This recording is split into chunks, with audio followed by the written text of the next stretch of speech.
Okay. We're joined down by the U.S. delegation that just wrapped up their meetings with the Russians. Are you walking away with this with any agreements for any follow-up conversations?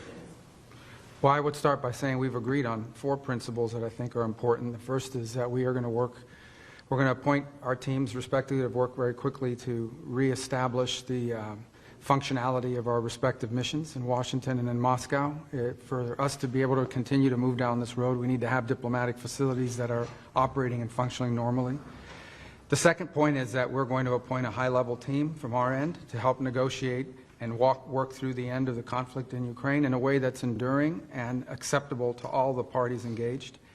The third point is to begin to work at a high level as well to begin to discuss and think about and examine both the geopolitical and economic cooperation that could result from an end to the conflict in Ukraine. Obviously, we'd have to see that conflict come to a successful and enduring end in order for that to be possible.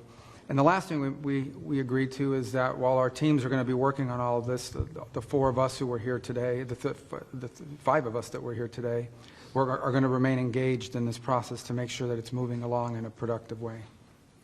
What does an enduring and successful end look like? Did you present any proposals to the Russians today?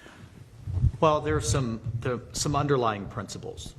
This needs to be a permanent end to the war and not a temporary end as we've seen in the past.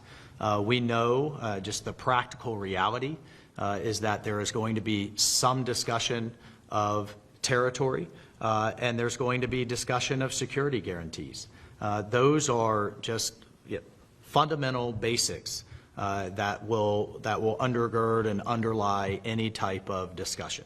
But I think the most important part is the President has stated his desire, his determination to end this war, to end the killing that is going on, the death and destruction that is happening as this war goes on and on, month after month after month, in the killing fields of eastern and southern Ukraine is unacceptable.